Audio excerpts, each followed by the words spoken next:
How's it going, people? Welcome back to the channel and welcome back to another Fourever Arsenal podcast. Big up the community, big up James, Lee, and Jordan. Hit the like button first and foremost. 1,000 likes. You know how we like it, people. Let's get the likes up to 1,000. Make sure it happens before this video ends. So make sure you check before the video ends as well that we've hit 1,000. If we haven't, make sure you help along the way. Yeah, we're back. Euro's done. So we're gonna touch in on the result there and the final and the fallout, and maybe, you know, Arsenal players included in that, because one of our players made team of the tournament. I'm sure you know who that is, but we're gonna talk about him shortly. And a couple lost out in the final. Well, I say a couple, 3 lost out in the final. A couple started throughout the tournament. And there's some healthy transfer news, healthy outgoing news as well, which we've all been wondering about the last few weeks. So jam-packed show, people. Like up the video, make sure you're subscribed, show some love to the individual channels as well. Listen, I've bigged up James' channel already, but it's gone through a little rebrand, the Gooniverse now, so go show the Gooniverse some love. Lee Judges TV, some love. Whisper It Loudly, some love. And obviously I'm just Turkish LD and I don't do much content on my channel, but soon come, people, soon come. Show some love and let's get into it. Lee, gutted or over it, or how you feeling? I'm more gutted I didn't win. You know what, like the sweepstakes. There was more gutted about that, like, you know. So double. What's the chant? You start singing "I've won the double," like, you know. Look at that. Now a little bit disappointed. I don't know, you know, how everybody feels about it, but I was really buzzing Sunday. I'm really looking forward to it. Been up Liverpool for the weekend. I got back to my mates and we put the whole English music, you know, all the songs on and having a few beers, and it was like really building up to it. And I genuinely did think that England were going to win. I said it from the start. I thought England were going to win. I think we were the best. I had the best players. Don't necessarily we had the best team, but we had the best players. I don't care what, we had the best squad. And at the end of it, I was a little bit disappointed. I felt at 1-1. It was there for the taking. Actually, started thinking, well, I'll buy the Arsenal warm-up top for the tour, a pair of shorts. You know, I was actually spending my money that I never actually won. Like, you know what I mean? There you go. So, but then, you know, credit to Spain. They come back, got the goal, and once they got that goal, it was all done. And yeah, congratulations to Spain. They were the best team, but you know, not necessarily the best teams win those competitions. So. Credit where credit's due. I don't think no one here would have actually thought that Spain would have won it pre-tournament. I don't think they was in the top 3 or 4. But proved to be a well-coached and well-drilled side. And, you know, 7 wins out of 7, you have to give credit where credit's due. And we just fell short. Yeah, I mean, it's a few days off now, so I don't want to dwell on it too long. But Jordan, do you have anything to say on the final? Just briefly, I was lucky enough to be there. I went to the semi and the final. No wonder we lost.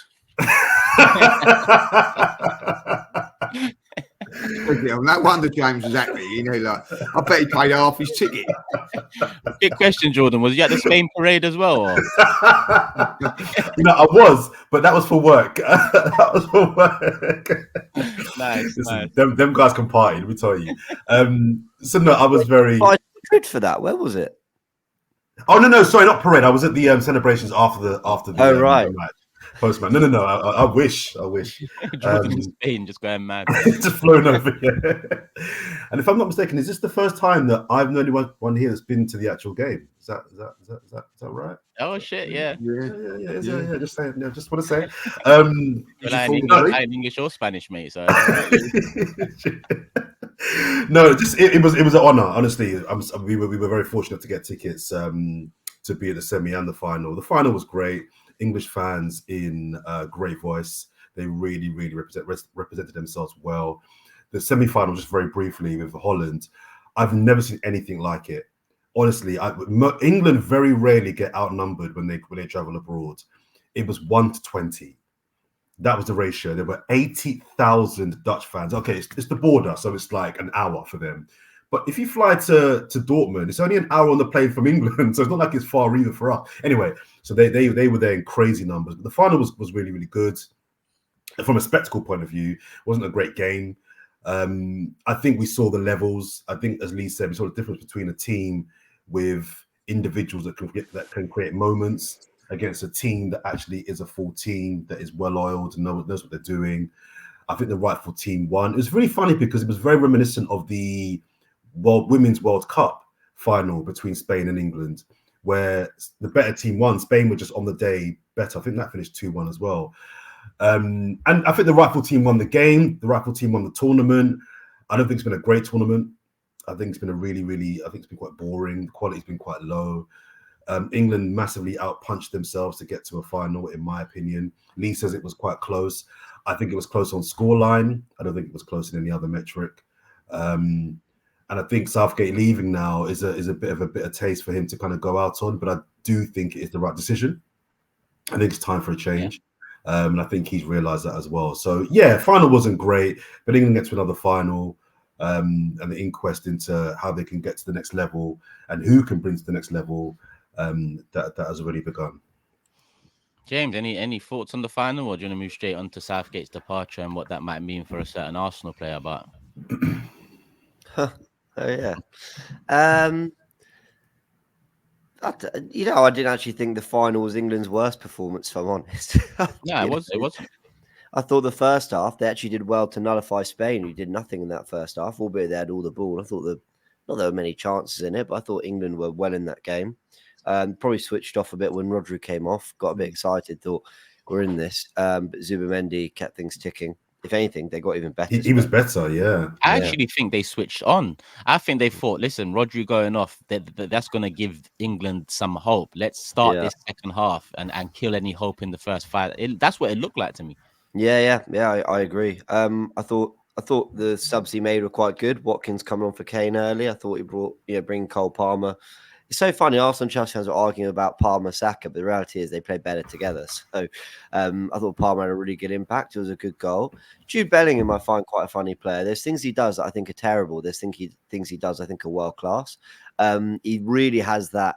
I don't know. He reminds me of like when you were playing at school and the best player was playing in central midfield and he could do everything. He's just a bit like that, Jude Bellingham. And at times frustrating, but at times like clearly backs himself and there's real quality there. And I felt, that little turn when he got past 2 Spain players and then hit it with his left foot slightly wide. There was moments of quality for him where we thought there might be something that gets us through and you start believing, but ultimately, it was probably only right Spain won with the football they played all tournament. The run they had, beating Italy, Croatia, Germany, France, and now England in the final. And they did play the better football on the day and had the better chances. I mean, as we opened up, Yamal had a good save from Pickford. There are a couple other moments where Spain probably could have got that second a bit earlier. So I don't think it was England's worst performance, if I'm honest. I thought they weren't great. But I think the more concerning performances were Slovenia, Slovakia, Denmark, in the run up to the tournament. And ultimately they got to a final because the draw was good and moments of quality got them through. But that's pretty much it. So, they got to a final on paper that looks good. But the reality is England didn't show anything particularly encouraging this tournament, if I'm honest. Can I... Sorry, Turkish man. Sorry, bro. I know you don't want to dwell too much on the Euros because it has come and gone. I just wanted to make a couple of quick points on Bellingham. And James has stolen my thunder, as usual, making a really good analogy of Bellingham. So first of all, before I get to the Bellingham point, what's happening now we're seeing already is the agenda and the narrative being formed by the British press about Jude Bellingham. And I'm not liking it. I saw that. Was that the piece where they were talking about him not really being close to certain players in the squad or something? Exactly. Basically, he's a disruptive force. He's not loved amongst the camp. Yeah. He thinks he's Billy Big, what. And as a black man, we knew this was coming. I mean, to be fair, I think the British press do this with all footballers. They build you up, build you up, build you up, build you up. And then the minute you seem to do something that they don't like, they drag you down. It's just the bar is lower for black players. And I'm not liking what I'm seeing. There's an article in the Daily Mail. There's reports coming out that Bellingham is this kind of like big time Charlie. And my thing is this, and I'll circle back to that because I think the point I'm about to make is relevant to that point. As James says, we've all played with that guy at school, right? Who gets the ball from the goalkeeper and just beats 5 players and puts it in the bottom corner. Bellingham can do that. But I think he had a really, really poor tournament. I think he had a really, really bad tournament, Bellingham. I think he's been so bad in the main. But the thing with Bellingham is he's a match winner. And there's so many games I've watched of England where I'm thinking to myself, the only justification for keeping Bellingham on the pitch is that he can win you the game, the bicycle kick. We know that he can do that. But apart from that, the amount of times he gives the ball, he's so greedy. He's so greedy. And when he does pass the ball, it's overhit or it's underhit. I think he needs a manager that can really be disciplined and make him aware of what he needs to do. The problem he has is because he knows he can beat 4 or 5 players, it means that he leaves holes in midfield. And at this level of football, I think that causes massive problems. And if you're a Foden or if you're a Saka or if you're a Rice, you don't know what he's going to do. And I don't think at this level of football that's acceptable. I think he had a really, really bad tournament. However, I'm talking about criticism of him on the pitch. What I don't like is this critique of him, his character, his personality. Because if they can get a disciplinarian type manager to kind of really drill him into, no, Jude, you do this. I don't want to see you getting the ball from anywhere and doing what you want. You do this. They have an absolute star in their hands. And the British press and media, of which I'm a part, are intent on forming this lazy narrative that he's some big time Charlie. They're going to crush and kill a talent that England have not had for a very, very long time. So I just wanted to make the point that as black people, I mean, even maybe non-black people, we see it. We see the kind of narrative slowly being formed. I saw the article was framed as 3 things England need to do if they want to win a tournament, and one of them was basically get Bellingham in line. And I'm not liking that, and I just think it needs to be called out. Did you see the criticism of him? Basically consoling the England players. It's pathetic. Well, someone shared it, and then other fans were basically sort of acting like it was a PR stunt or something. And it's like, hold on. So what do we want here? Because you've got a player who, at a very young age, right, made a bold decision to go from Birmingham to Dortmund, goes abroad to, high-risk footballing education, ends up at Real Madrid, and you know what? Takes that opportunity, doesn't shy away from the aura that is Madrid. He steps up into a pretty unique role, scores loads of goals, wins the Champions League, is their player of the season. Like, you can't be, 19, 20 years old? You can't shoulder that if you don't have, a supreme confidence, which is fantastic, which makes you see yourself as a leader and a big place. It's a fantastic trait of his. Other countries embrace that, James. Other nations embrace that. They encourage that. Yes, so in this country, they see it as arrogant. They see it as a problem. Sorry, I interrupted you again. Yeah, no, yeah, and I just. It doesn't help himself at times, though, guys. Come on, it doesn't help himself. I'm a big fan of Jude. I'll be really honest, and I think one of the reasons I'm a big fan, I've said this other times, because he's not played for one of the teams in England. Right. I think that's one of the things that I quite like. But I didn't like. It's nothing to do with race or whatever. They put up the ball mistakenly, and he's turned around and said, "That's not me." And just walked away from it, like, you know what I mean? He wasn't playing that well enough to justify that sort of reaction. There was a couple of other incidents, like when he scored, it's always me and all that. Like, don't get me wrong, I get that you need that sort of thing to be what you are. But I can see it upsetting players. I can see players thinking that, hold on a minute, we're a team here. It's not all about you and things like that. And he wasn't playing really, really that well to do that. And it was very interesting that Gareth Southgate, in the end, put him out to the wide left position. I felt that was probably like because he had to keep him in the team and whatever. And I think there was a big decision to be made by Gareth Southgate. And I think that 2 decisions that Southgate has fallen on his sword, if you like, is the one of the Bellingham Foden thing. I think you play one or the other, trying to fix them into the same team. And also the Harry Kane playing a Harry Kane unfit. It cost Pochettino his job, and I think it's cost Southgate. But I agree with what Jordan's saying here. I think, Ancelotti won't allow him to do those sort of things. And probably Southgate did. And I think that's probably why players sometimes do get a little bit ratty about that. That's where I agree with both angles. Like, we know what the media is about, Jordan. We've talked about it before, and we're going to talk about it again because it won't be the last time, and it's damn sure ain't the first time. But I also agree with Lee that he doesn't help himself in terms of the racing, because there's no excuse for that. I'm talking about the criticism that leads into that, and some of the like you need an ego to be great. At Real Madrid, he has the experienced players and the manager that he respects that keep him in line. Now with England, in recent days, I've taken focus off Bellingham and I'm asking Kane, Stones, Declan Rice, why don't you manage his ego? You are the experienced players in this side. You shouldn't be letting a 19-year-old come in and say who else and all of this stuff, because I don't agree with that as well. I think that's detrimental to the chemistry of the team in general, especially when you haven't been that who else guy for years. You've just popped through the scene now and, okay, who else? Cool. But there wasn't no who else in the semi. There wasn't no who else in the final. So that even that comment comes back to bite you. But where's Declan Rice? Where's Harry Kane? Where's John Stones? Where's Jordan Pickford? These men are in their mid to late 20s. These men are the ones that need to hone the young players in and say, listen, you're young, you're great, and you're going to be one of the best players ever. But with this attitude, you might get knocked by the media. And we've seen great players or potentially great players get taken off a career path because of the media. And that's not whether right or wrong. That's wrong, but we've seen it.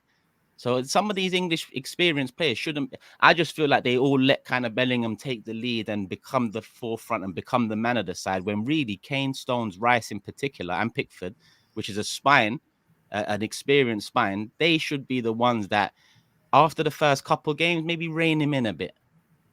I also think, honestly, Turkish, if he was playing for Arsenal or playing for Man United or Man City, he would have got pillared in this tournament. I really do. Yeah. I look at it with Saka on just on things and all that. Because he's Arsenal, he's drop him. He was Saka at the beginning of this tour. I think come out as Arsenal's best attacking player. Like that. That's how I feel. Not being biased, didn't have much competition, but that's what I think. England, you mean England? Yeah. But what I'm saying is, straight away, got to get drop Saka, Palmer. Like all the Spurs fans, like were saying, drop him. A lot of people are saying Foden, myself included. Foden, I'm sort of picking on Foden more than Bellingham because he's Man City. I think he does get a little bit of a pass because he's not with one of those sides. I think if he'd have been with Man United or Man City, I think a lot of fans would have come down on him because of it. That would have been wrong, but that would have been wrong because for me this leads us to Southgate, because once again we're talking about a player who maybe didn't hit the heights we expected, as didn't Kane. Saka did well, but he wasn't Saka at his best. Yeah. But he did obviously have a better tournament than most. Declan Rice wasn't at his best. Foden wasn't at his best. And most of those players, Trent Alexander-Arnold is included, were played out of position or used poorly or in a really poor tactical setup. And I think a lot of it goes down to Gareth Southgate. I think what Ancelotti did so well with Bellingham is, I realised throughout the tournament why he's played in this diamond hybrid false nine role, because actually there is some maturing to do, maybe on the board in terms of being an out-and-out centre. Bellingham, undoubtedly the quality and the talent is there, and actually the physical profile and everything. But at this, at the tip of a diamond where you've got Camavinga, Tchouaméni, Modric, Kroos, you've got that control and balance in the midfield, and Bellingham can go flourish doing the match-winning things he can do with Vinicius and Rodrigo around him.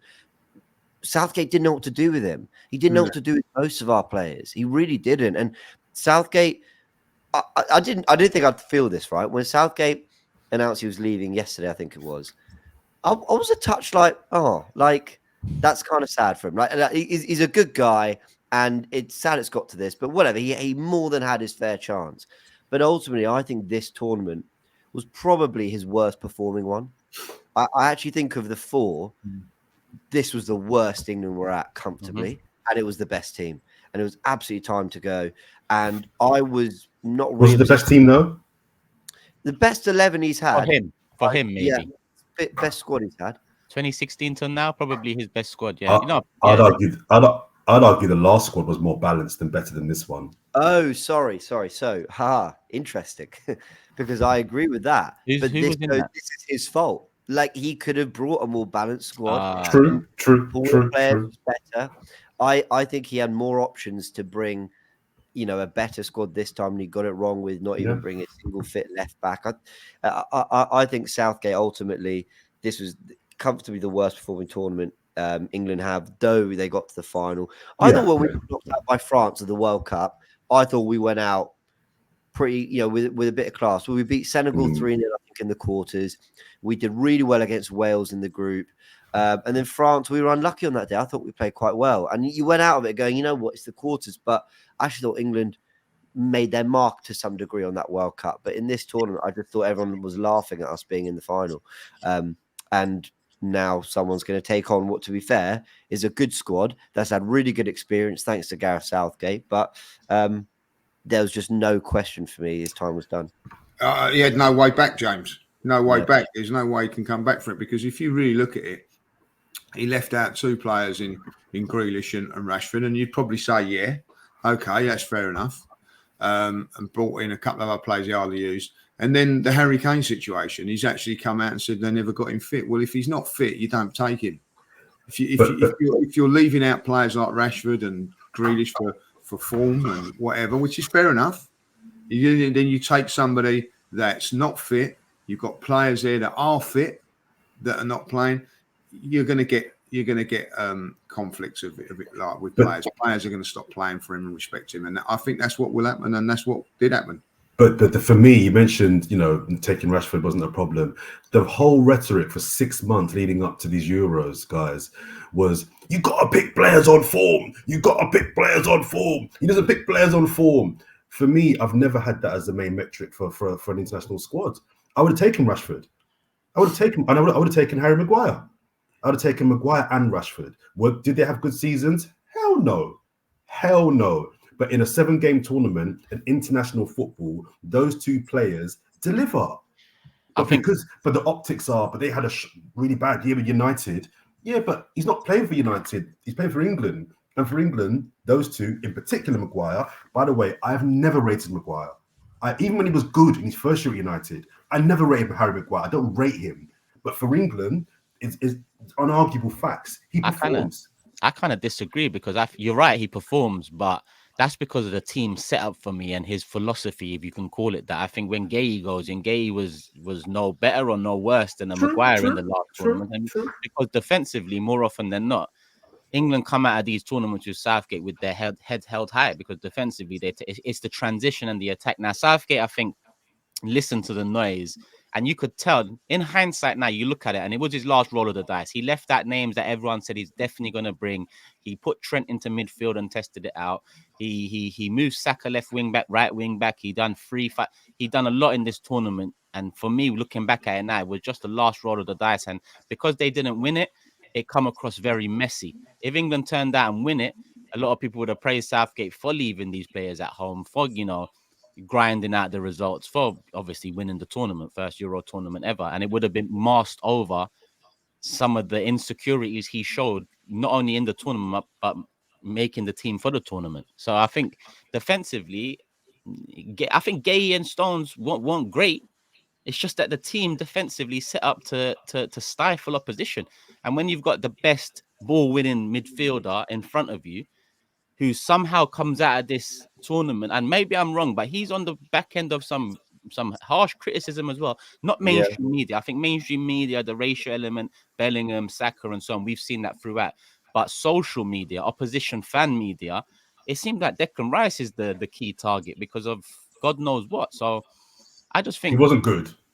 He wasn't good. No, he wasn't good. He wasn't good. But the thing about me is, the thing about my perception of a DM, now people will argue with me about DMs and what they should be doing now. But my perception of a DM is break up play, protect the defense, keep the ball moving into the more creative players, beat the lines.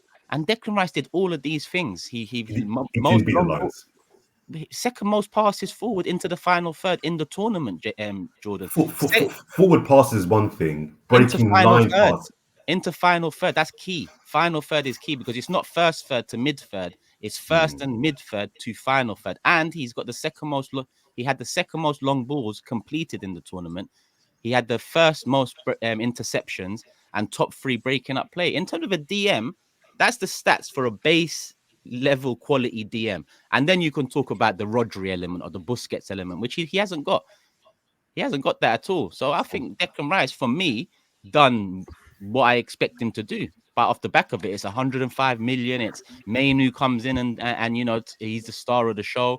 And Declan Rice seems to be getting a lot of stick off the back of it. Well, but again, it keeps going back to Southgate for me because once again, the guy inherited in this squad a generational right back, £105 million defensive midfielder, young player of the Premier League in Cole Palmer, player of the year in Phil Foden, Real Madrid player of the season in Jude Bellingham, Bukayo Saka, Arsenal's guy, star boy, Harry Kane, 40 goals a season, Harry Kane, and he made all of them look average at best. Every single one. And you were saying, Jordan, that you don't like this narrative of the, bring your form players. I'll tell you the one that, and I know I'm being hypocritical now because I know 2 years ago I might have said differently, but the one that's starting to annoy me is I just want to see attacking football. It's like, but that's not so much the problem. The problem, England as a country, and I know we play grassroots football, all of us, they don't teach you how to play good football on the ball, on the ground, possession, use the size of the pitch, play out from the goal. It's get it long, get stuck into him. And I was there, this 5'4" tiny, skinny kid looking at him like, I'm a number 10. Why ask me to kick the goalkeeper? And it was just so frustrating. Now, look, times might be changing, right? But we don't have a footballing culture that allows us to do what Spain can do or whatever. So, okay, well, what are we good at? Well, we're good at defending. We're quite organised, passion, and then there's a lot of things. And actually, we've actually produced a lot of players that have learned under the likes of Mikel Arteta, Pep Guardiola. I always like to throw Arteta in there, but Pep Guardiola are great managers that are playing great football and clearly very intelligent footballers. But my thing is, whatever style of football it is, Southgate just never picked one. He never just went, this is going to be how we're going to play. So if we plan to sit off in a final where we're playing Spain, then you've got to have Rashford or Sterling in that squad. You have to, because the last time we played Spain and we're 3-0 up and won that game 3-2, it was Kane finding Rashford every single time. We killed them in transition. And if you're going to play a little bit of a low block and you're going to try win the midfield battle physically and have something on the counter, then that's actually when you get a use out of a Conor Gallagher. But if you're going to do that, then get the profiles to do it properly. If you're going to play possession-based football, then Mainu should be in there from the start.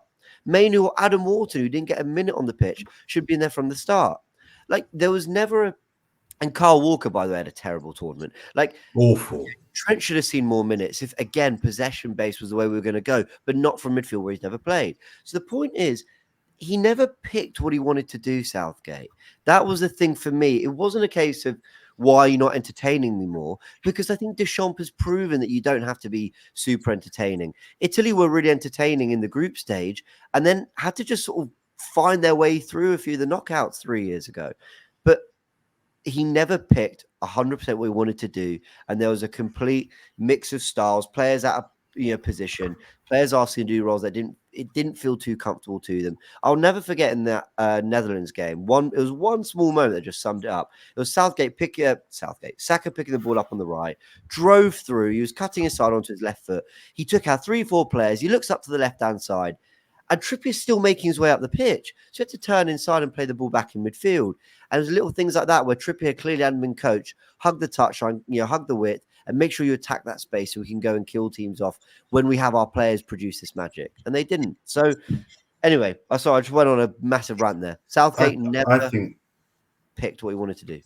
I agree with you, James. I mean, and you are right. You are a hypocrite because 2 years ago we had this argument when you guys were saying you were bored of the Qatar World Cup, and I was saying to you, who cares about exciting football? It's 7 games. Just win. Oh, it's boring. It's boring. So that's the first thing. So you're right. Counter-attacking football can be fun, though. I will just say that. Even if you pick away, it can be exciting. Of course it can. But a lot of the narrative was the last 2 tournaments under Southgate, the football's boring. I never got why people are so obsessed with exciting football. But cool. But your other point is right as well. I wrote a piece on this, and it's the reason why I never had England winning the tournament from the start. Because to win these tournaments, you have to have a midfield. All the scrutiny was on England's defence. Oh, they've not got great defenders. For me, it was midfield. England, and you're right, England don't build Rodris. They don't build Pirlos. They don't build Cruzes. They don't build Jorginhos. They build athletes. They build runners. They build all those sorts of things. And if you can't have a midfielder or a midfield that knows how to control a game of football, we saw it in the Euro final 3 years ago. Italy didn't have better players than England. But why did they win? Because they had Jorginho and they had Verratti that know how to run in midfield. Spain on Sunday, have they got much better players than England? No, but they've got Rodri and the other guy next to him. Ruiz.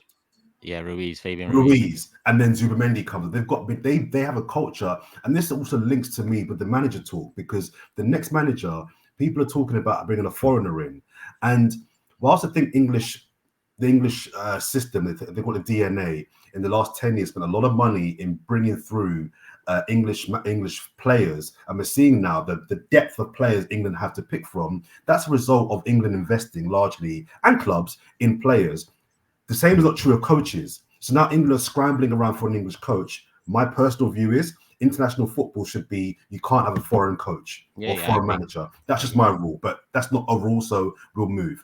But if England were investing in coaches the same way they invested in players, they wouldn't have an issue of who the next guy after Southgate is. But now they're going to have to bring a foreigner in because the pool of English coaches is so small. But my point is that they need to look at not only bringing through quality players, but England don't build midfielders.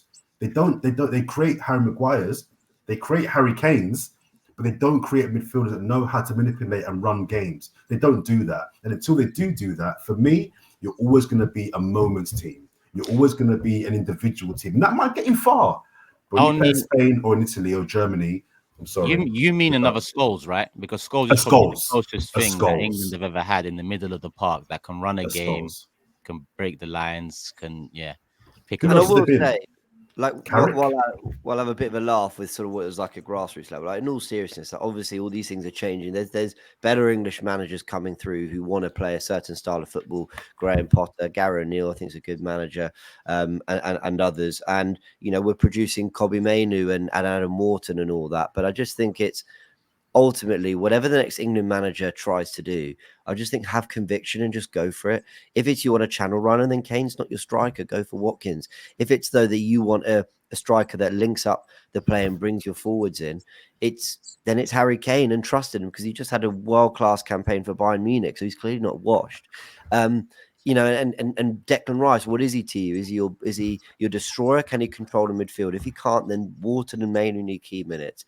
And if you actually think you get enough from him and you want to get Bellingham and Foden in front, then build the system to do that, get the best out of them, to invert your fullbacks or something. I don't know, but just have conviction. And I just feel that when I look at 6-7 years of Southgate, as much as I look at the records from the finals to the semi-finals and where he got, I come out of it going, I don't really know what he always wanted to do with this England squad. And I know it changes year on year, and it's very different, now to 2018. And I know that, but I still never really knew what, I guess being quite pragmatic and sensible was his way to try and get it over the line. But I still never even knew how he looked to maximize that. So it wasn't good enough, James. That's the fact.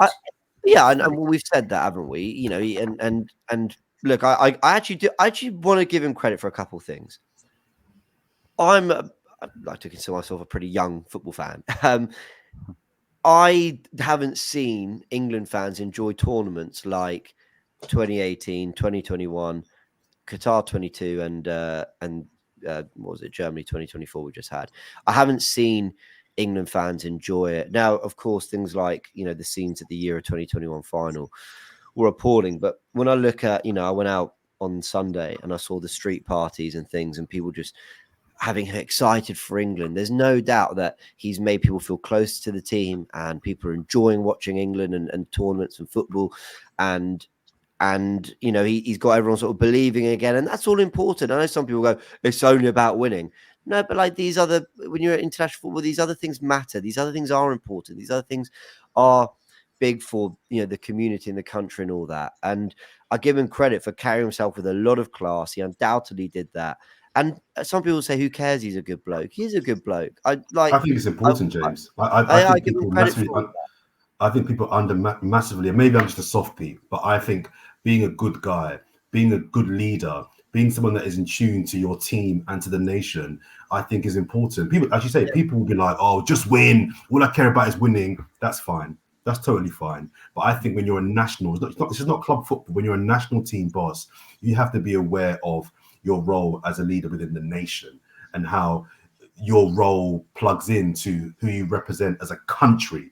You're not just representing Arsenal, you're representing a country, and the country's made up of different people who go through different things, who identify with your team in different ways. That's important. Now, look, the next guy has to kind of take on the work that he started and win. Because for me, 8 years ago, England were two things. They were failures and they were an embarrassment to the country. Southgate has got rid of one of those things. So now the next guy has got to tick the other box. Do you know what I mean? So I'm with you. I think all these things that people say are soft and are just irrelevant are very relevant. I don't support England, so I'm not an England fan like that. But I like Southgate. And I mentioned before, I'm biased. I've met him. I like him. We get on. He's a good guy. So I am compromised. But I think there's something to be respected just beyond football. And just I'm sorry. I'll never respect him. I think he's done a job that any manager, decent manager, could have done with the teams that he's played. No. The teams that we've played in this tournament. Roy Hodgson would have got us to this final.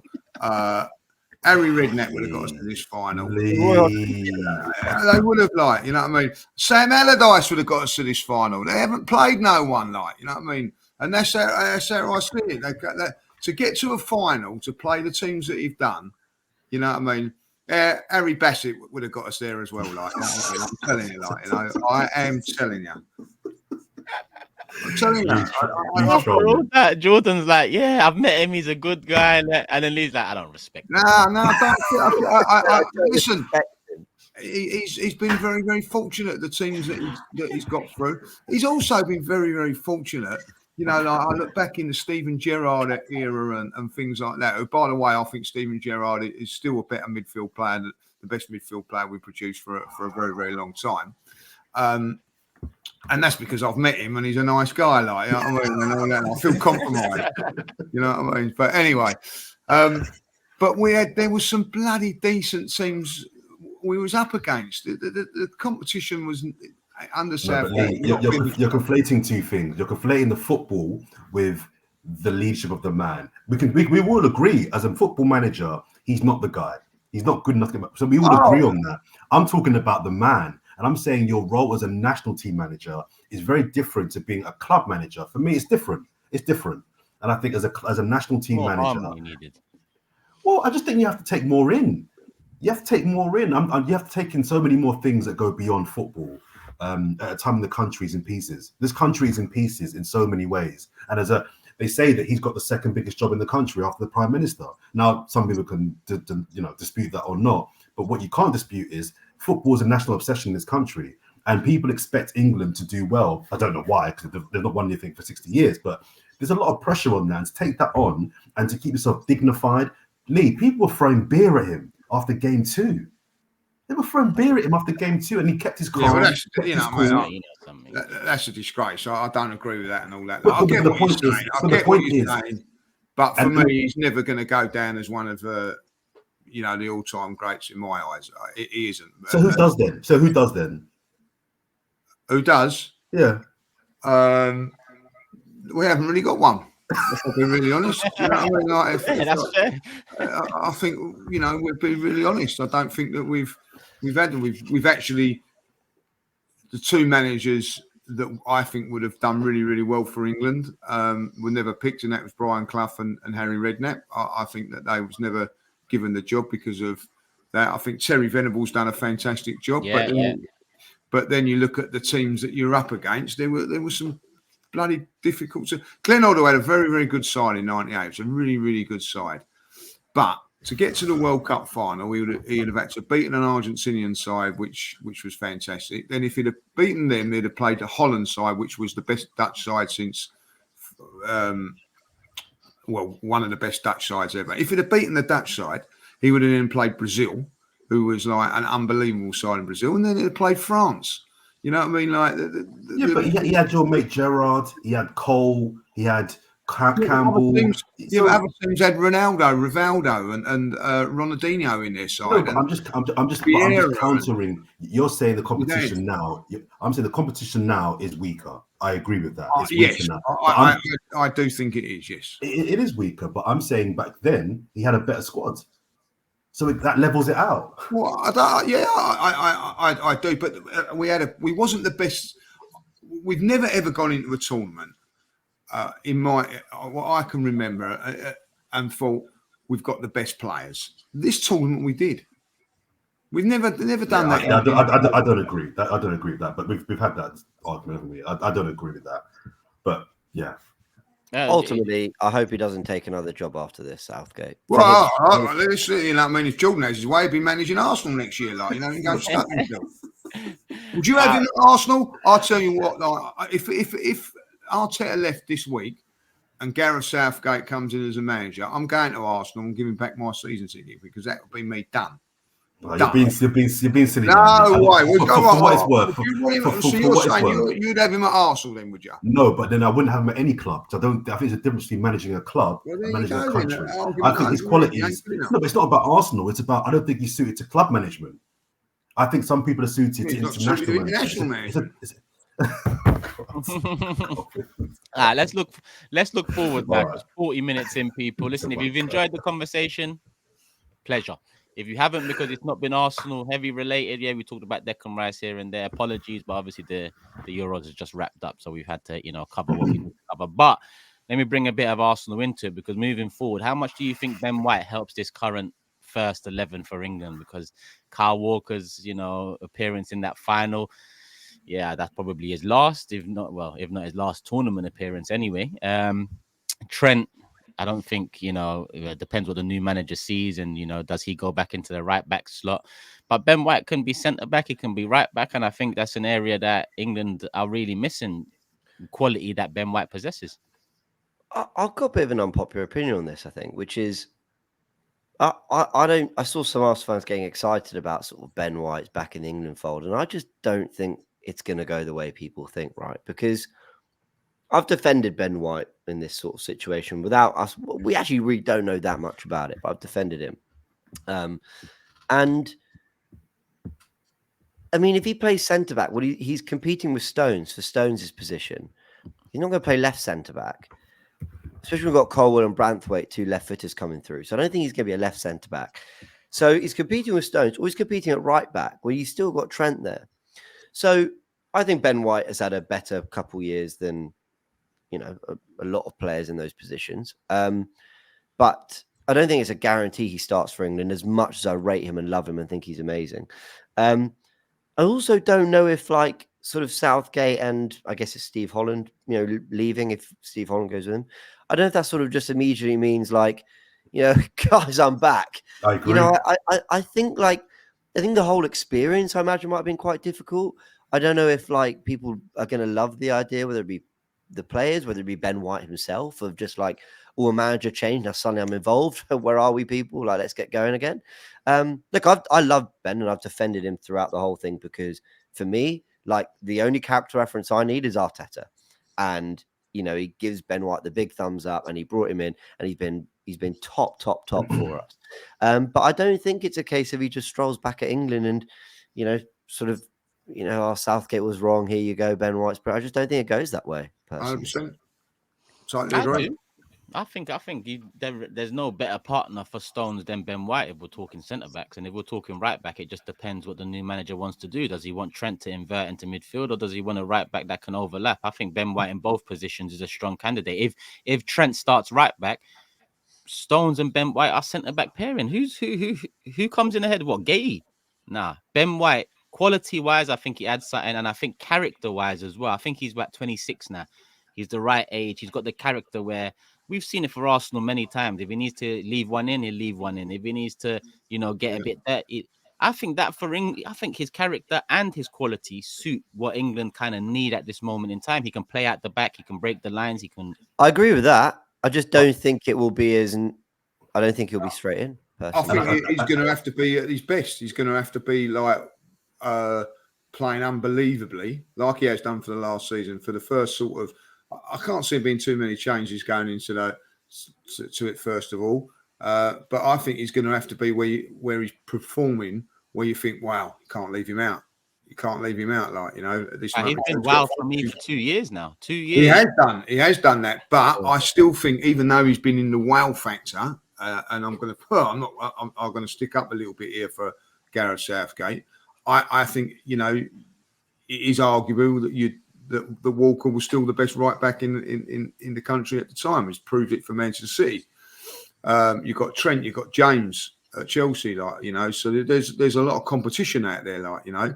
What I think that he didn't like were, and I agree with him to the certain degree, was that he went out to the tournament and then, like, you know, there was an opportunity to be played, and he played Dyer in front of him, if I remember rightly, and I think that was when he just said, "Well, I'm giving this up because you're not." Because at the time, if you remember rightly, Southgate was going, "Well, he's not really a right back, is he? He's a central defender, and I'm taking him as a central defender because we've got some right backs, and you know."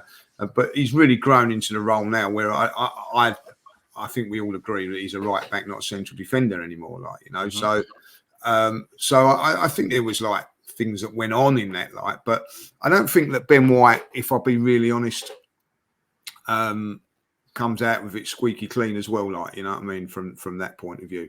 But what I do like about it, he was honest. Turned around and said, "Look, you know, I'm not going to waste your time. I'm not going to waste my time."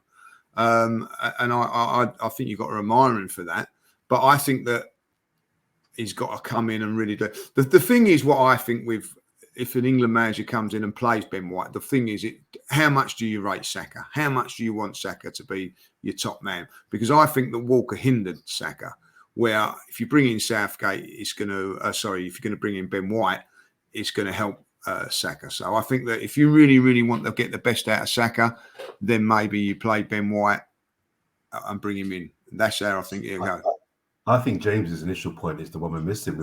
We go back a step. Does he want to play for England?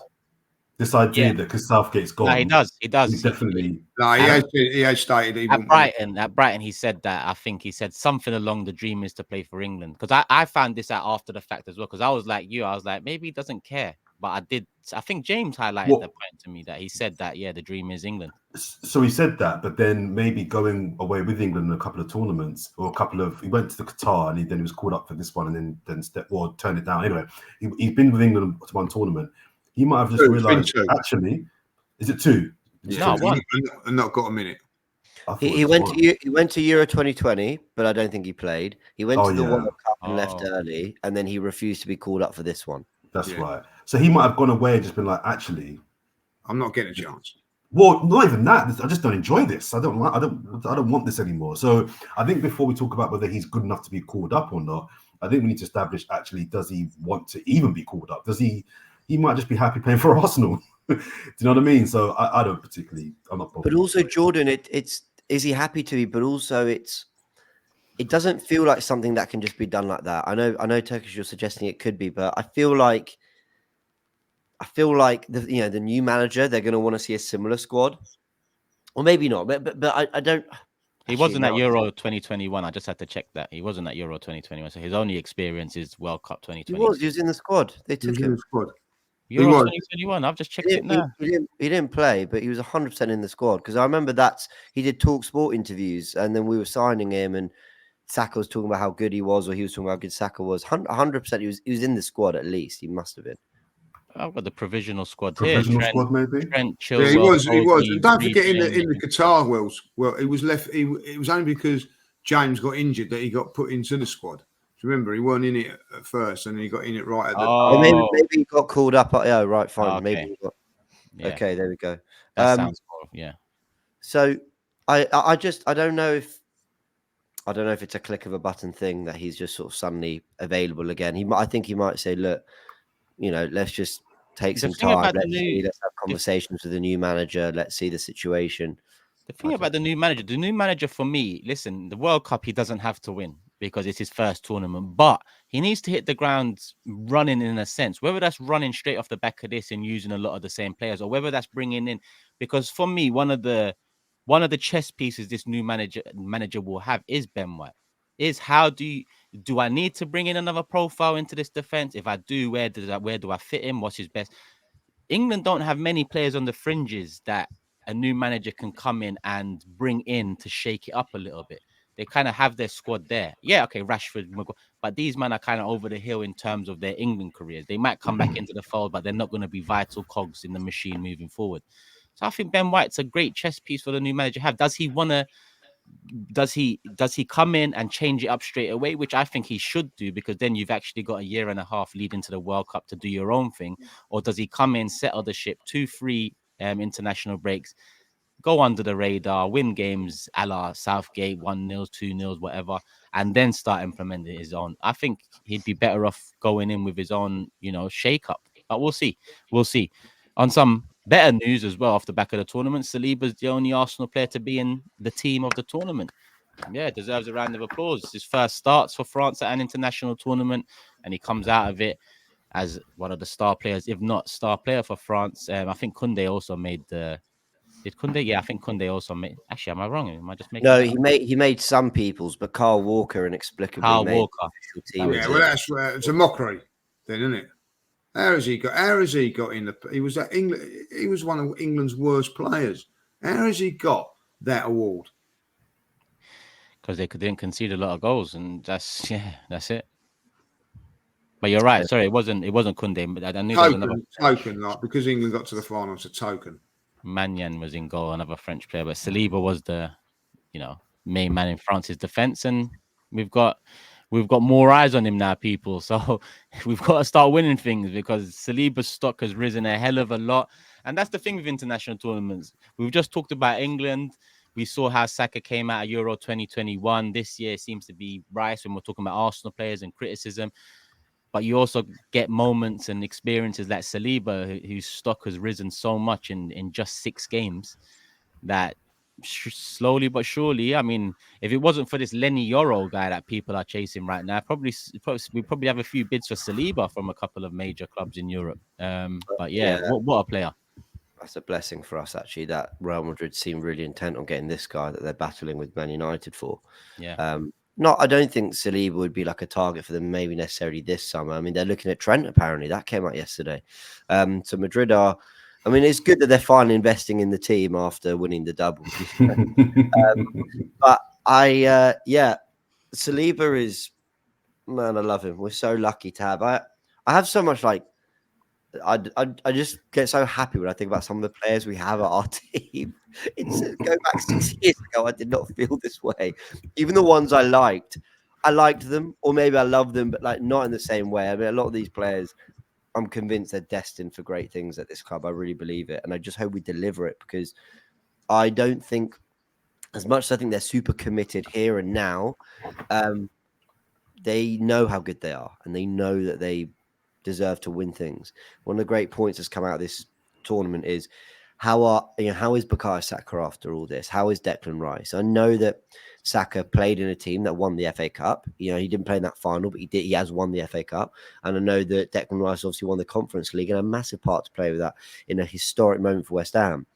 But it's also 2 Euro final defeats for Saka. It's 2 Premier League title races where they've come up just short. That's obviously not on either of those players solely. Of course it's not. But, the closer you get, there's that feeling of, well, it's going to happen for where I am, because look how close we're getting. It's also that sense of like, yeah, but now I want it more. And where am I going to get that? And I think it's a massive, massive season for Arsenal. Again, not we must win the Premier League or everyone leaves. But we've got to be lifting silverware. We've got to be pushing City all the way again. We've got to look like one of Europe's elites. I think we must, James. With the Premier League in particular. I think we must win the Premier League this season. Otherwise, shit could hit the fan. Because what you've just said about Saka is so true. 2 Euro finals, 2 seasons just off it. If we have another season like that, I'm not just talking about Saka, but, I start to wonder. I start to think, can I do it here, or do I just go over there to do it? We saw that many times in the Emirates era. Players look at their situation at Arsenal. We're not winning the majors. Let me go over there and win it. And, a lot of them were justified. So we need to make sure, in my opinion, we win Premier League ideally, but one of the major honours this season. But the reason why I think that kind of idea that we need to win to keep Salibas and Sakas is slightly flawed is because, well, it's true, but it's only true as far as we could win the Premier League and they could still go. Yeah. You know what I mean? They might be like dropped I've done it. Yeah, we could win the Prem 2 years in a row, and then if anything, that could trigger the leaving because they're like, well, I've won everything here now, so now it's time for another challenge. So I don't think as fans we should get too caught up in the whole we have to win to keep X player. I think we do, man. I could see Saliba going to Real Madrid in 3 years' Why time, did even if he's got. Fabregas left us, and by his own admission, he looked around and there was only 3 winners. Van Persie left us by his own admission because he went to talk about ambition, and they showed him the bottom line. So when you reach that level of player, and Saliba is they want to win. They want to win. They want to win trophies. No, I totally get that. And you probably it's probably easier to keep a Saliba if you've won a couple of Prems than if you haven't. But I just think that it'd be a gut punch in the gut if you win a couple of Prems the next 3 years and then he still leaves. Yeah. Do you know what I mean? So you know why that much better for me? Because I know Saliba ain't staying at Arsenal for the rest of his career. I know this. But if you win stuff with him and then you sell him, you're a winning club. You're one of the greatest clubs around. So even if you need to replace him, the market of best defenders in the world are there. But if you come to the point of selling these players when you haven't won anything, then these players will be looking around thinking they've just had Saliba for years.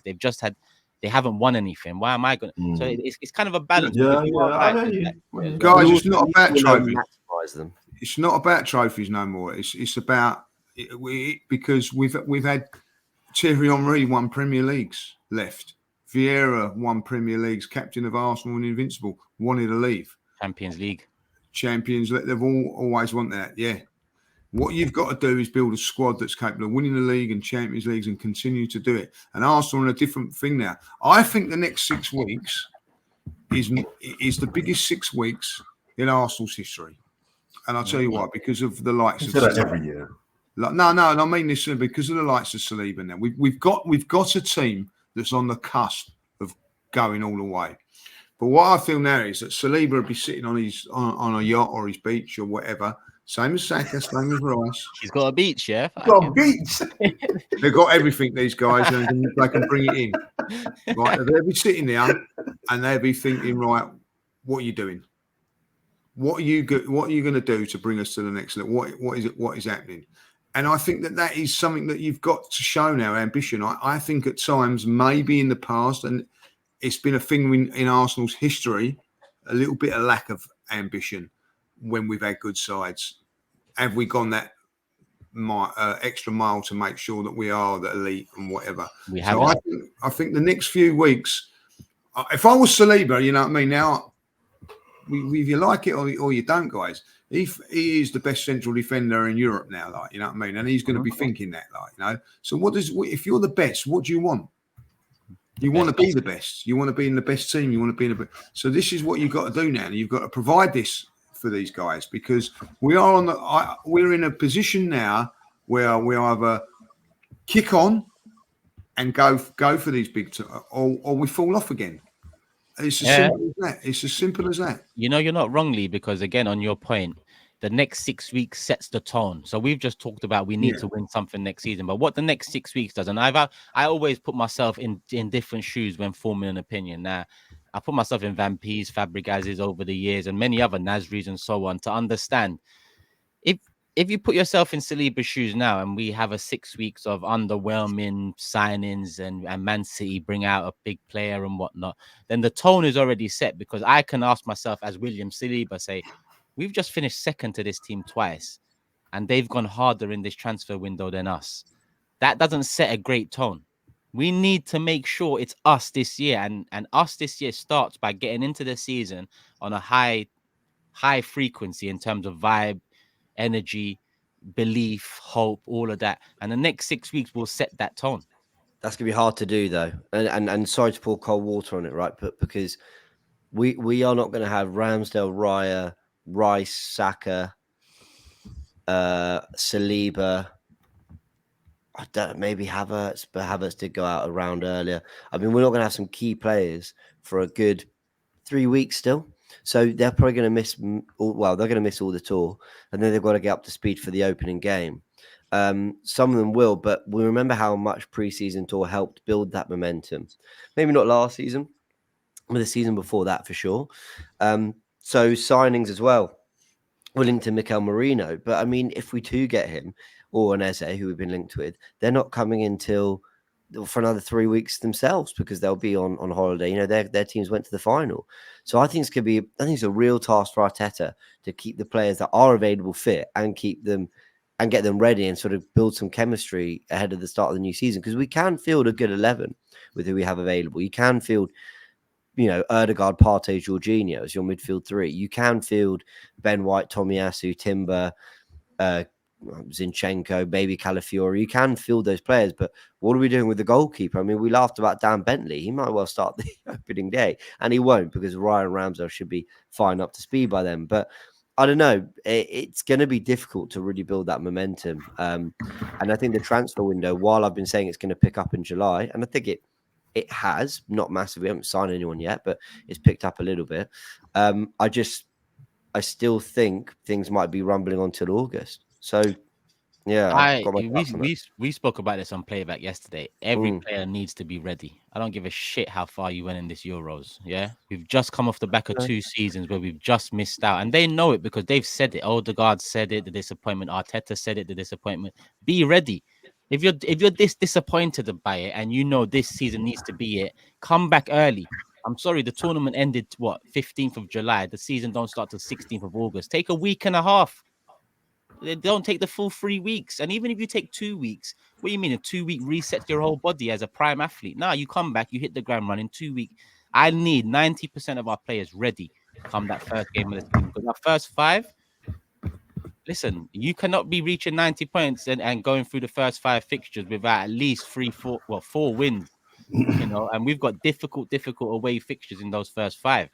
So if we don't have Saka and Rice for the first game, people might say, yeah, we can win that. But then will they be match fit for the second game, which is an away trip to Aston Villa?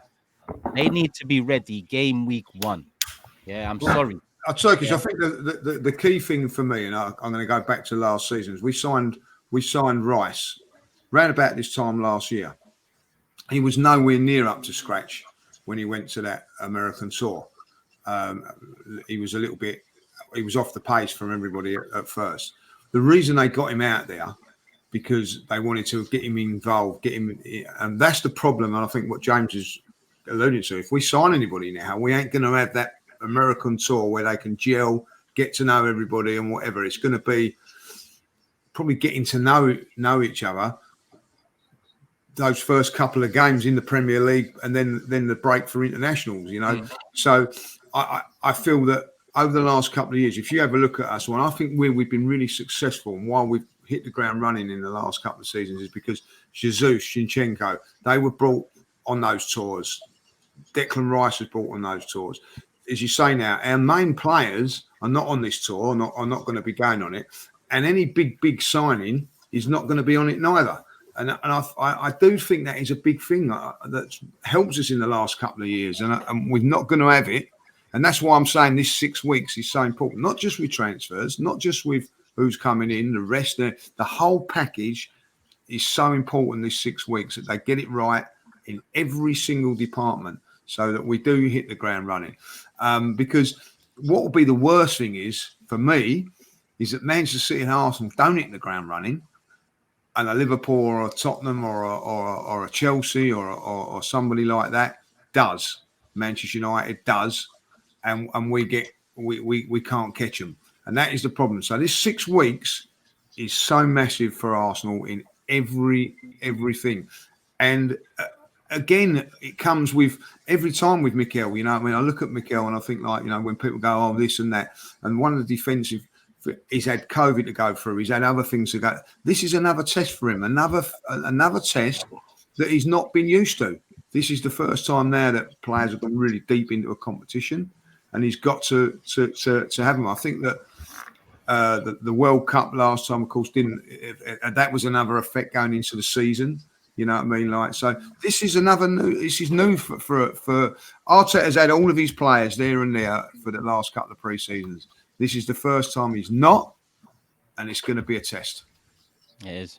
It is going to be a test. All right, let's keep it moving because we've passed the hour mark, and we've still got a couple of names to talk about transfer-wise. I hope everyone's good for a bit of time. Yeah, we seem to be good. All right, cool. Hit the like button, people. We must have passed 1,000. We've passed an hour, so if we haven't passed 1,000, then I might just lock the show off now, but I can't know because we're still recording. So do me a favor, hit the like button. Let's move. Emil Smith-Rowe, bids rejected north of 30 million. Or bid definitely rejected by Fulham. Supposed bid from Palace or interest from Palace as well. Looks like we're holding that for the 40 million mark. Whether that's through an upfront fee or add-ons and whatnot, not too sure yet. But it does seem like the end of the road for Emil. And I don't think anyone here is going to argue against it.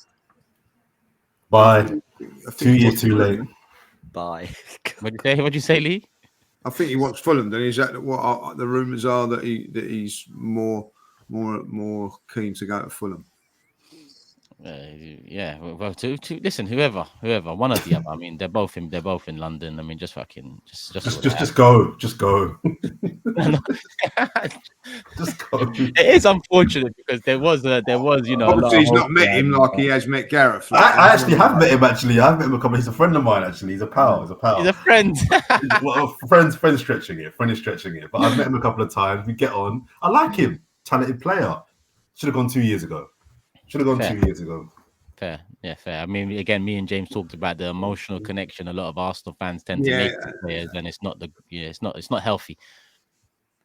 Yeah, and actually, I think that the deal, at the risk of repeating myself, Turkish from the playback we did, everyone go check that out. But I think the deal is operating at a nice fee. Like they're talking about a £30 million rejected plus bonuses, but Fulham will come back in for more. Cool, happy days. Right, that's I wish it worked for him. I actually think we need some of Smith-Rowe's qualities. I actually think this squad probably needs a little bit, but we just haven't seen them for a long time. So I think it just works for everyone. Hopefully we reinvest in midfield, and yeah, that's it. We go again. It's just you just keep refreshing, keep going. And hopefully it works for him and hopefully it works for us. I'm sure it will.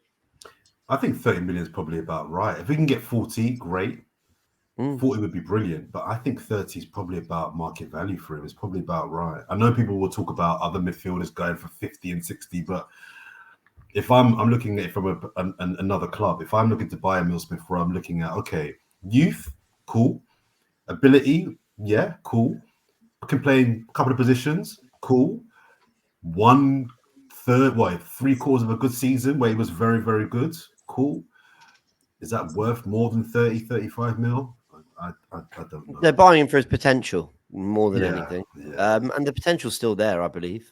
I don't know. It's more about how they address it. I mean, I was wondering, Turkish, whether, on the shows we've been doing, when I mentioned Eze, I'm very wary that, like I say, I obviously have no ITK. I don't know anything. I don't ever want people thinking just because I'm bringing his name up a lot that, something must be further ahead than it is.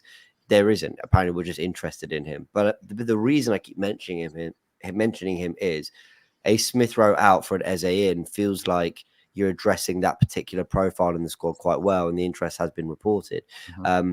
If it's Smith-Rowe out for 40 million and Eze in for 60, I just think that's Arsenal doing really good business. I think he is also a little bit more of a natural touchline winger, though we still know he plays in the pockets well, Eze. So I think that's a really nice link. And I think the Merino stuff, if we're going for a player like him, is separate to what happens with Smith-Rowe. I think we need a Merino regardless. We just need an 8 in there who will complement what we have. So I'm really interested to see what Arteta does with midfield, because all we keep hearing is, it's a priority and Arsenal really want to do something in that area. Okay, well, we're 2 months since the end of the season. 19th May was the game against Everton. We're 2 days short of 2 months since that game, and we haven't made a single signing. And I'm actually going to give some credit to Arsenal fans for once. I think we've all been pretty patient and understanding. I think everyone's just sort of gone, fair enough. I mean, 2 whole months and nobody of significance has come through the door. In fact, no significant deal's been done. And I don't see anyone losing their minds or going crazy. They leave for tour in 3-4 days' time. Everyone's still pretty calm. That's the trust that's been built by Arteta and Edu. But it's got to the final result has to be right. We have to be happy with that at the end. Or the Euros distracted everybody for a month. Well, I mean, it might have done, like, each to their own. For me personally, you'll know, like, I make Arsenal content as well on my own channel. I've not really been that focused on the Euros too much. I've watched it and then got on with my life. I've been thinking a lot more about Arsenal still. So I've been very conscious of the fact that we've done very, very little. But Is what it is. Yeah, you're right though about the I mean, but when you regain trust and regain faith of a lot of fans, which is what Arteta's done over the years, this is the result of it. The reason we were so wild and so all over the gaff and unhinged, just 3 to 5 years ago, was because of the Speak way for they yourself, treated mate. us. Hey, you was fucking worse than me, mate. We used to talk. Don't worry about that. You used to come on supporters club. We was unhinged, selling best players, Vex. buying in Yeah. like just Kim Kallstroms and all that. What, do you blame us in the transfer window? Now Arteta's settled the ship. We're challenging for titles. He's done things that we didn't expect to work. That's work. It's like, all right. But like Lee said, in 6 weeks, if we're still saying the same things we're saying now, then that is not good enough because this season needs to be ours. It needs to be ours. Now we can go and do everything we need to do to further the belief that this season is ours and still not win it. That's fine. That's after the fact. But we need to make sure we feel like this season is ours come 15th, 16th of August, whenever the season starts. Do you know this is how I feel about it at this moment in time? Like I'm now the pre-season starting, so like I'm getting onto it now. Like, you know what I mean? Now, if Arsenal were to go and buy a couple of top players and just fail, I would be in the camp of going, well, we're nearly there. We're going there. If they go this season and do nothing and then fail, I think on the back of that, I would turn. And the reason I would turn, because you're come the summer, as soon as the season's finished, you know what I mean? Like season tickets got to be renewed, got to be paid, got to be that gone up a lot more money, right? At the end of the day, which we've all paid now. If you're a season ticket owner, you've had to pay for your season ticket now. It's all done. Whether you've loaned money to get it or whatever, that's the way it's done. Now, if Arsenal go and buy a couple of players and it just doesn't happen, at least I know that Arsenal, I'm going, do you know what? We've got the ambition. We're trying. Good luck. I'm not being put along on a piece of string. If they don't do nothing big in this summer and don't get it done over the line, I'm sorry. I'm not going to accept. I'm not going to be well with this and that now. Like, you know what I mean? This is the summer. You've got us near the promised land. This is it now. Like, you know what I mean? And that's how I feel. And I think a lot of fans will feel like that. And I think what James is saying, I've got the absolute trust at this moment in time of Arteta and Edu. I've got no problems that they've not done anything at this moment in time. I get it. But come that first game of the season, and if we're not ready and we're not got the players that I don't think are going to take us to the promised land, then they're under the pump. Well, also, I mean, this trust comes out. Look at the Calafiori thing. It's been about 2-3 weeks now that we've supposedly been in for him. Advanced talks. The only club in. He only wants us. All this, that. You know, okay. If we get to, I mean, I've sort of put myself on the line a little bit here and said that I think he'll be in by the tour. I was saying that on Play By yesterday, but I think he'll be in by the tour because I just think that's what Arsenal want to do. It makes sense to sort of try and fast track a little bit, get it done. But then also Arsenal aren't going to spend money on a player just because they want them in America, right? They're going to spend the right money. And then when he can come, he can come. Now, I have the feeling that if he's not in by the tour, which is incredibly possible, people, please don't think that just because I think he'll be there, that, this deal must be really, really close or anything. But if he's not on that plane, you know, when they shoot off, he might fly in a day or two later. That's very possible. This deal could pick up on Friday. However, I'm inclined to think that this deal must be really behind compared to what we've been told. If, again, it's been another 3 weeks, we can get done before the tour. It made me think, okay, well, that's really starting to drag too now. And again, we've all been patient. You know, how we've not been sitting here going, where's Calafiori? It's taking ages. Come on, get him in. We've actually been quite calm, quite patient, whatever. But again, if this still rumbles on to next week, I'm starting to think 3.5 weeks of like pursuing this target and like pre-season's well and truly started. I think that will start to look pretty disappointing, if I'm honest. But we'll see. Can I react to the news as it happens? We will see. Well, you know what? I don't think there's a point in bringing Lukonga and Tavares to the table because who really gives it, Bye. So there you go. Bye from Jordan and bye from Fourever. But it's only loan, so we might be saying welcome back come next season. So but isn't one with the obligation to buy? Tavares is the obligation. Yeah. Lukonga, be ready. Welcome him back next year. Let's move. And just a heads up as well. I mean, we mentioned it on this podcast. You know, Lenny Yoro, Real Madrid, Man United. It looks like Man United have beaten them to the punch with Fabrizio Romano and Ornstein both confirming that he'll be flying over for a medical. So Real Madrid, don't be calling us for Saliba. If you can't afford Yoro, then Oh wow, you definitely can't afford Saliba this summer anyway. So hit us up in 12 to 24 months when you're ready. Yeah, it is confirmed. Ornstein and Romano. All right, comments of the week. Let's slowly but surely go to comments of the week. Has everyone got them ready or not? Or what's going on? I've got a couple. Can I kick off? Yeah, go on. So I've got one here from Guna79. He says Jordan flying out to Germany to watch highlights. I like that one. That's a good one. I like that one. And there was a couple more that I screenshotted. Hang on. So I got one here. I can't pronounce his name, so I won't try.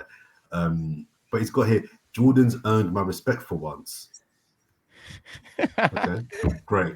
Thank you. Is that it? Is that it? Yeah, like I'm really, really, really like grateful that I've now got your respect. Amazing. And another one here, final one, Just Jamsey. Jordan review in the eyes of the AF viewers. 1, dreads, amazing. Girlfriend, out of his league. 3, football knowledge, terrible. 4, why is it terrible? Just because it's Jordan. 5, sex, only on Champions League nights. 6, Griselda, before or after sex. 7, life. He has one unlike you. And 8, speeches, legendary. wow.